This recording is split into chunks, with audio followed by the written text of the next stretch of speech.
കാലം നിനക്കൊന്നും മാപ്പ് തരില്ലെന്ന വാക്കുമായി CPM-നെതിരെ സോഷ്യൽ മീഡിയയിൽ പോസ്റ്റിട്ട വ്യക്തിക്ക് ശബരിമലയിൽ താക്കോൽ സ്ഥാനം.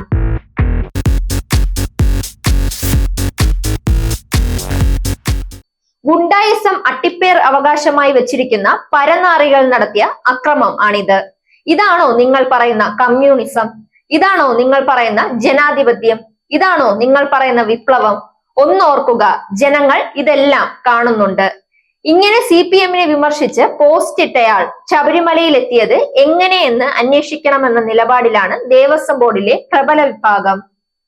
ശബരിമല സന്നിധാനത്ത് പ്രവർത്തിക്കുന്ന പബ്ലിസിറ്റിക്കും പബ്ലിക് ഇൻഫർമേഷൻ സെന്ററിലെ കോൺഗ്രസ് നിയമനം ചർച്ചയാക്കാനാണ് തിരുവിതാംകൂർ ദേവസ്വം ബോർഡിലെ CPM അനുകൂലികളുടെ നീക്കം. അനൗൺസറായി ജോലി നൽകിയ വ്യക്തി കോൺഗ്രസ് ബാലബെഞ്ചിന്റെ പഞ്ചായത്ത് ഭാരവാഹിയും യൂത്ത് കോൺഗ്രസ് പ്രവർത്തകനും ഒരു പ്രമുഖ കോൺഗ്രസ് ജനപ്രതിനിധിയുടെ വിശ്വസ്തനുമാണത്രേ. സർക്കാരിനെതിരെയും മുഖ്യമന്ത്രിക്കെതിരെയും പോലീസിനെതിരെയും വിമർശിച്ച് നിരന്തരം സോഷ്യൽ മീഡിയയിലൂടെ പോസ്റ്റുകൾ ഇടുന്ന വ്യക്തിയെ സന്നിധാനത്ത് നിയോഗിക്കുന്നതിനാലാണ് തിരുവിതാംകൂർ ദേവസ്വം ബോർഡിലെ ഇടത് സംഘടനകൾക്ക് എതിർപ്പ്. ശബരിമലയിൽ ഈ സീസണിൽ മാധ്യമങ്ങൾക്ക് വലിയ വിലക്കാണ്. ആദ്യമായി മാധ്യമ പ്രവർത്തകർക്ക് അക്രഡിറ്റേഷൻ കൊണ്ടുവരുന്നു. ശബരിമലയിൽ ഭക്തർക്കുണ്ടാകുന്ന കുറവുകൾ പുറത്ത് ചർച്ചയാകാതിരിക്കാനാണ് ഇതെല്ലാം. പോലീസിന്റെ അടി ഭക്തർക്ക് കിട്ടുമ്പോൾ വാർത്തയാകുന്നത് ദേവസ്വം ബോർഡിന് വലിയ തലവേദനയാണ്. അടിസ്ഥാന സൗകര്യക്കുറവും ചർച്ചയാകുന്നത് ദേവസ്വം ബോർഡ് ആഗ്രഹിക്കുന്നില്ല.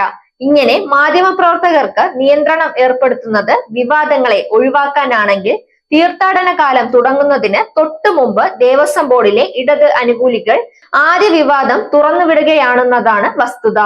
950 രൂപ ദിവസവേതനത്തിൽ അനൗൺസറായാണ് ഇയാളെ തിരുവിതാംകൂർ ദേവസ്വം ബോർഡ് നിയമിച്ചിരിക്കുന്നത്. സർക്കാരിനെതിരെയും മുഖ്യമന്ത്രിക്കെതിരെയും പോലീസിനെതിരെയും നിരന്തരം സോഷ്യൽ മീഡിയയിലൂടെ പോസ്റ്റുകൾ ഇടുന്നത് ഇയാൾക്ക് പതിവാണെന്നത് തിരുവിതാംകൂർ ദേവസ്വം ബോർഡ് എംപ്ലോയീസ് ഇടത് സംഘടനകളുടെ ഭാരവാഹികൾ പറയുന്നു. മണ്ഡല മകരവിളക്ക് സീസൺ കാലത്ത് മാത്രമല്ല, മാസപൂജ ഉൾപ്പെടെ ശബരിമല നട തുറക്കുന്ന എല്ലാ സമയങ്ങളിലും ഈ വ്യക്തിയെ ഡ്യൂട്ടിക്കായി നിയോഗിച്ചിരിക്കുന്നുവെന്നതാണ് ശ്രദ്ധേയം. തിരുവിതാംകൂർ ദേവസ്വം ജീവനക്കാരനാണെന്ന് കാണിച്ച് ഇയാൾ തന്റെ അമ്മയുടെ ചികിത്സയ്ക്ക് സോഷ്യൽ മീഡിയയിൽ ബാങ്ക് അക്കൗണ്ട് നമ്പർ നൽകി നേരത്തെ പണം ശേഖരിച്ചിരുന്നു. ഇതര സംസ്ഥാനത്തിനുൾപ്പെടെ നിരവധി അയ്യപ്പ ഭക്തർ ഇത്തരത്തിൽ ചികിത്സാ സഹായ അക്കൗണ്ടിലേക്ക് പണം ഇട്ടുകൊടുത്തിട്ടുണ്ട്. ഇതിനെതിരെയും ഇടത് സംഘടനാ നേതാക്കൾ ആ സമയത്ത് രംഗത്തെത്തിയിരുന്നു. ഒരു ദേവസ്വം ബോർഡ് അംഗവും വിഷയം പ്രസിഡന്റിന്റെ ശ്രദ്ധയിൽപ്പെടുത്തിയില്ല. എന്നിട്ടും നടപടികൾ ഉണ്ടായിട്ടില്ല. നിരവധി അനൗൺസർമാർ പാർട്ടി കത്തും മുൻ ദേവസ്വം മന്ത്രിയുടെ കത്തുമായി വന്നിട്ടും അവർക്ക് ആർക്കും ദേവസ്വം അധികൃതർ സന്നിധാനത്ത് അനൗൺസറായി ജോലി നൽകുന്നില്ലെന്ന പരാതിയും CPM അനുകൂലികൾക്കുണ്ട്.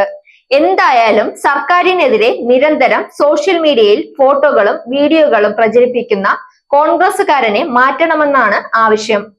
ഈ നിയമന വിവാദം ഇടതുപക്ഷ സംഘടനാ നേതാക്കൾ ദേവസ്വം മന്ത്രിയുടെ ശ്രദ്ധയിൽപ്പെടുത്തിയതായും സൂചനയുണ്ട്. വിഷയത്തിൽ ദേവസ്വം പ്രസിഡന്റ് അടിയന്തര നടപടി സ്വീകരിച്ചില്ലെങ്കിൽ മുഖ്യമന്ത്രിക്ക് പരാതി നൽകാൻ തീരുമാനിച്ചിരിക്കുകയാണ് ഇടതുപക്ഷ സംഘടനാ ഭാരവാഹികൾ. മുഖ്യമന്ത്രിക്കെതിരെ ഇട്ട പോസ്റ്റ് ഉൾപ്പെടെ പരാതിയിൽ ചൂണ്ടിക്കാട്ടാനാണ് നീക്കം. Zag news, Thiruvananthapuram. Your one-stop shop for news and fun. Watch SAG News. നേരിന്റെ വാർത്തകൾ നിങ്ങളുടെ വിരൽത്തുമ്പിൽ എത്താനായി സാഗ് ന്യൂസ് ചാനൽ സബ്സ്ക്രൈബ് ചെയ്തും ഷെയർ ചെയ്തും ഒരു ശരിയായ മാധ്യമ നിലപാടിന് പോകാൻ ഞങ്ങൾ നിങ്ങളെ ക്ഷണിക്കുന്നു.